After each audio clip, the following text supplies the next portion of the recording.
Grilling your holiday meal can be high risk, but also high reward. Today, I'm sharing a recipe that's almost too easy to fail and won't leave you and your guests hanging and wondering exactly when dinner time is, but it packs a powerful holiday punch full of flavor. Let's get into it.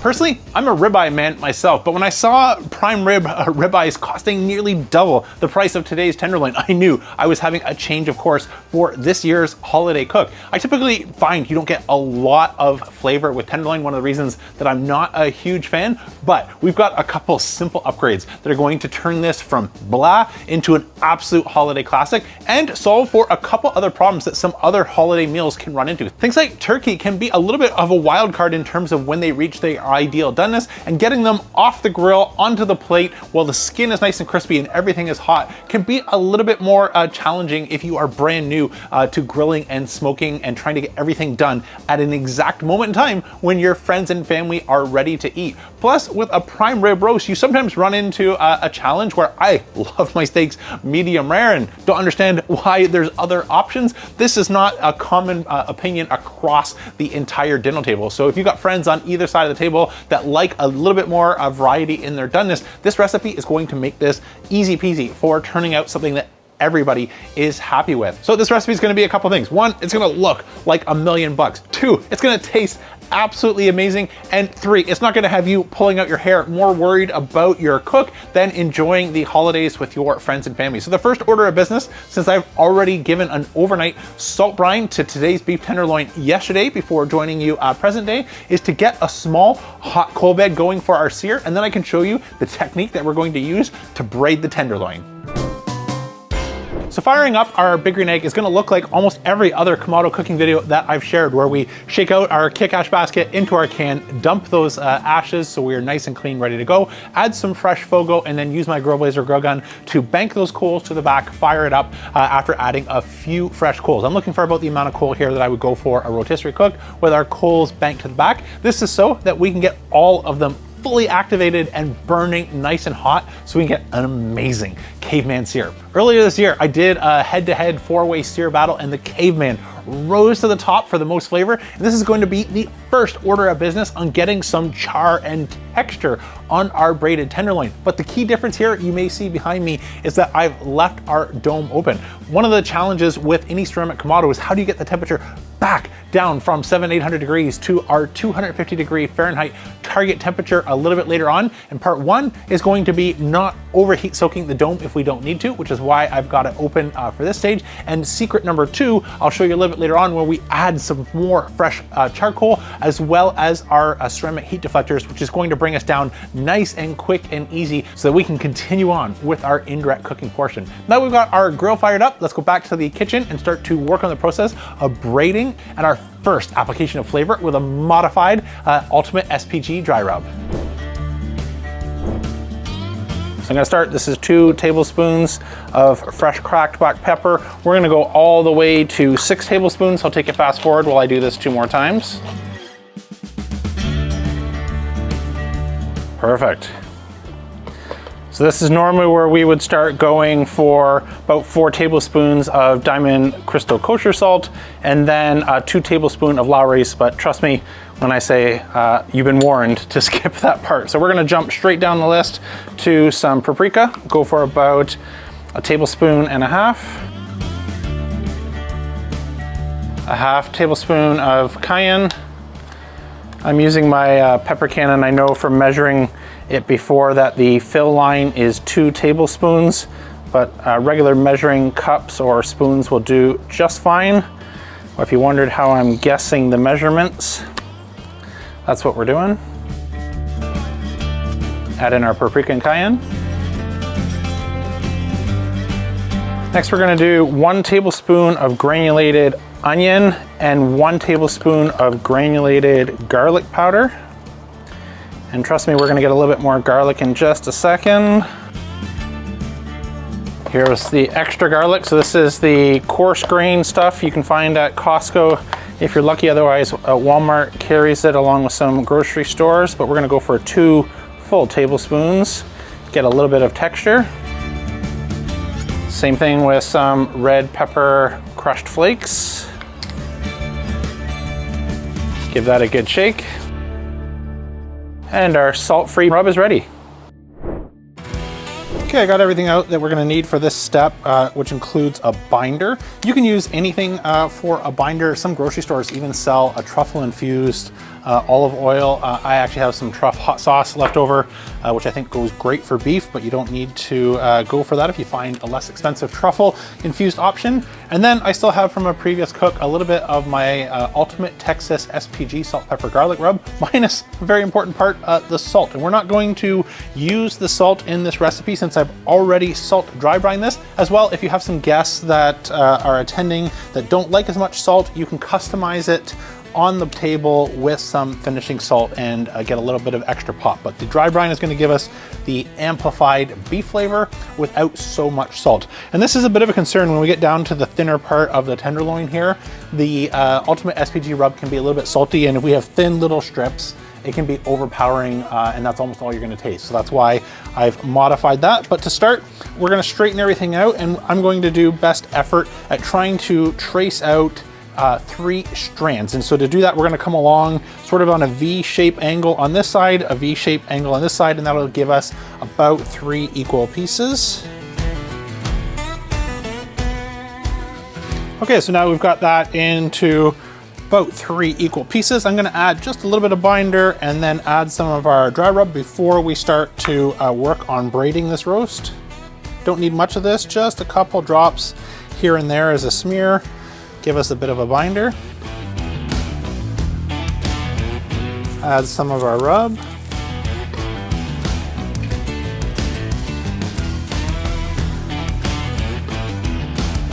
So that looks good. So we can touch up anything else that we need once we've got this all in a braided format. So to do that, we'll start braiding our roast.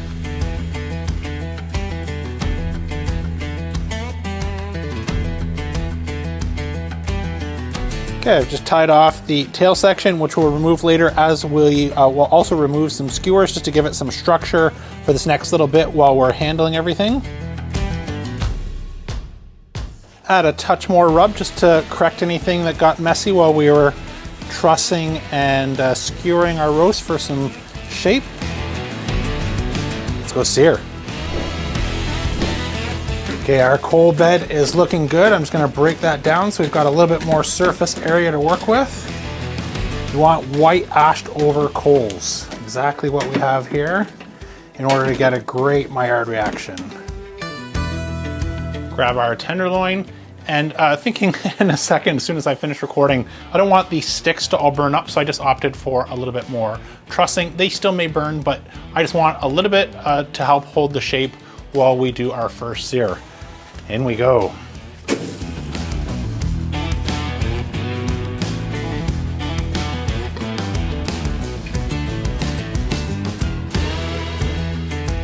Perfect.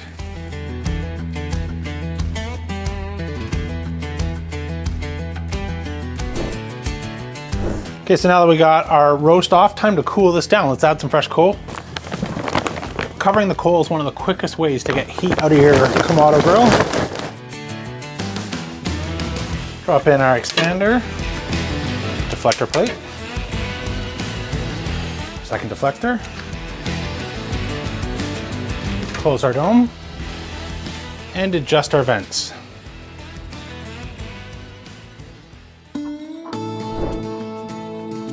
Okay, so I've just removed our tenderloin and settled down our eggs. So now we get to work on adding our sort of resting mustard horseradish mayo. So I'm gonna go for 2 tablespoons of whole grain mustard, and then another 2 tablespoons of horseradish. Take you fast forward while I get this ready.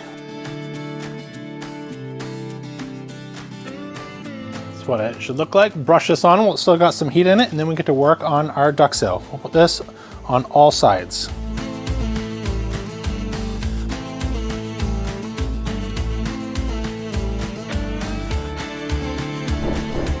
I'll get you back to the action in just a minute, but first, a big thanks to ChefsTemp for sponsoring today's video. I love grilling and smoking, but sometimes I'd actually rather be spending my time with friends, family, and/or enjoying those tailgate festivities versus tending to the needs of my smoker, which is why Earlier this year, a much colder James showed you how I upgraded something like my Weber Smoky Mountain to go from analog to completely hands-free and digital, and saved hundreds in the process. The ProTemp S1 is the heart of the ChefsTemp Smart Grill system. It isn't just a large digital display for your analog smoker. If you want to, when paired with the optional Brizo fan and the wireless information being sent from up to 4 independent probes, it can completely take over fire management responsibilities, allowing you to upgrade almost any analog grill or smoker into a fully integrated smart barbecue system. I became a ChefsTemp customer a few years ago when I was testing instant read thermometers and discovered the X10 that you regularly see me use in videos, and I fell in love with its performance, quality, and most importantly, value. Speaking of value, in addition to the X10, all the products that I showed you today, including the ProTemp S1, are eligible for my save up to 25% discount code. All the details are down in the description for you to check out after today's video. Thanks again to ChefsTemp for sponsoring today's video. Now, back to the action. So now we're going to get to work on our Duxelles paste, and to do that you need about 700 grams or a pound and a half of mushrooms. You can use a couple different kinds. Cremini are fine. I've gone for half cremini, half shiitake. A couple other options I'll put in the recipe, but I'll take you fast forward while I get to work just popping off the stems and adding these into our food processor. Okay, next on our list, I've got a couple shallots. There's 3 here and about 5 cloves of garlic. I'll take you fast forward while I break these down. I'm gonna chop these finely and add them into our shiitake mix.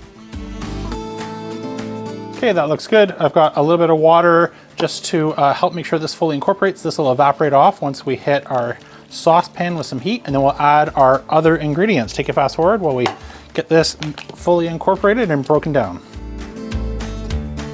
Staring right at me the whole time, I almost forgot our handful of roasted chestnuts. We want this while we have the blender out. Also add in some thyme. I guess I forgot everything while I was mixing up here. The salt and pepper should be the only ingredient that we are adding under heat. All right, mean it this time. Now we're good to blend and go. Okay, I've added our butter. It's about 2 tablespoons, I think, from memory. I'll put it up on the screen so you don't have to guess or write everything down. Let me just melt this and we can add in our Duxelles paste. And then I'm just gonna let this simmer on low heat until I stop seeing bubbling. That means all the moisture has evaporated out from the mushrooms, the raw ingredients, everything that we've incorporated. And then we'll spread that out on a foil pan. Let it cool just so it's not super hot when we get to work on adding it to our tenderloin. And then it's go time. We're ready to get our tenderloin onto our grill. Salt and fresh cracked black pepper while we're mixing everything as well is always a good idea.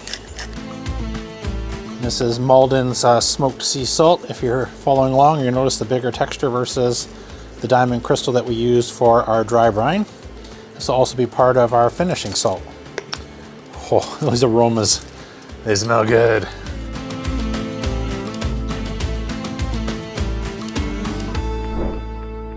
All right, it's go time. I just took a peek. Our big green egg is sitting at 250 degrees Fahrenheit, and our Duxelles is cooling off in the freezer in a foil pan. Just make sure that it's not scalding hot when we get ready to add it to our roast. I forgot to mention earlier, by the way, the Duxelles is the optional component of this recipe. It turns out really awesome even without it.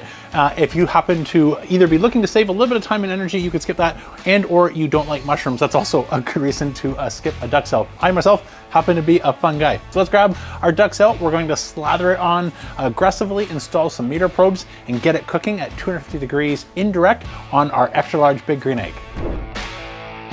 Set aside a meter probe. We can track each end. Apply some of our Duxelles paste top and bottom. Add it to our grill and install the probes. And we'll touch up the other side as well. Probe 2 I'll install in the back, and probe number 1 up front.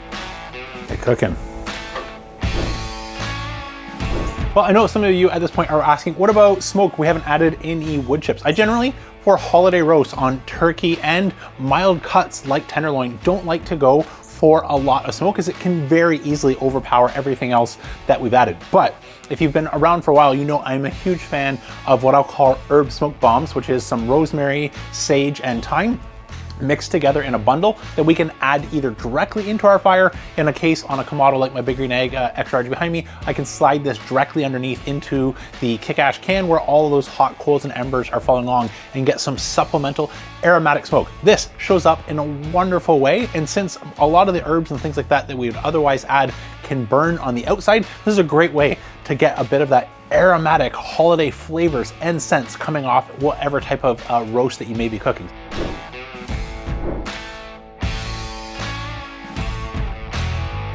Get a probe spot check a couple other places on our roast as we're nearing about 114, 115 on the meter. ChefsTemp says we are about 117. So I'm gonna let this go a little bit higher, as my target finishing temperature is going to be 130 on the larger pieces, and that's gonna give me a diversity of medium rare as well as well done on some of the smaller braided pieces. Let's bump the temperature as well by opening our top and bottom vent a little further for the last leg of our cook. All right, meter says it's time to get this off, let it rest. One of the advantages being higher up in the dome is when we do crank the heat, we get the benefit almost of that broiler effect of the heat trapped in the ceramic coming down and helping give us some nice texture to go along with our duxelle and everything else that we've done up to this point. So let's get this over to a board and let that rest. Well, I don't know about you, but my mouth is watering at the smell and the sight of the feast in front of us. So let's grab a knife, slice into it, see if it's as good as it looks. Okay, get a slice, start down a little bit closer to the thin end, as we should get more diversity in doneness down here. And that is exactly what I'm after. So we've got some well done, some medium rare, and some well done, all in one cross section. That looks mighty good.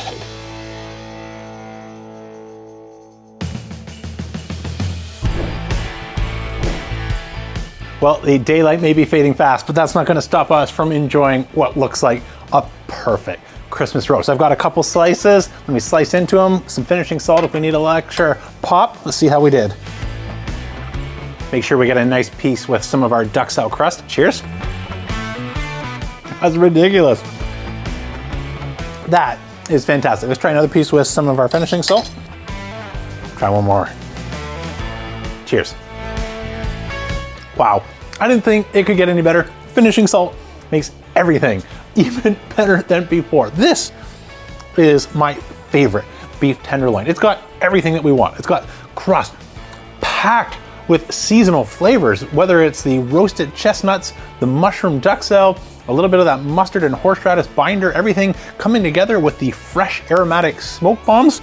My senses don't almost even know where to start for this taste test. And that's what you want when you're doing a holiday cook, is there should be no single ingredient, whether it was smoke or salt or anything that overpowers it, that you just immediately lock in and say, well, that tastes like salt, or that tastes like smoke, or that tastes like pepper. It's all just coming together in a beautifully balanced medley of flavors. And I already know from slicing up some more for our guests inside, we got exactly what we set out for. Some medium rare pieces for the adults, and some well done pieces for everybody else not so comfortable with their steak on the more medium rare side of things. That's about it for today. If you've got any questions, let me know down in the comments, and be sure to check out the members live section where I go live once a month and can answer any of your questions in real time versus these pre-recorded videos. That's it for today. I'm James from Smoking At BBQ signing off. Remember, don't be afraid to fire it up. Wow.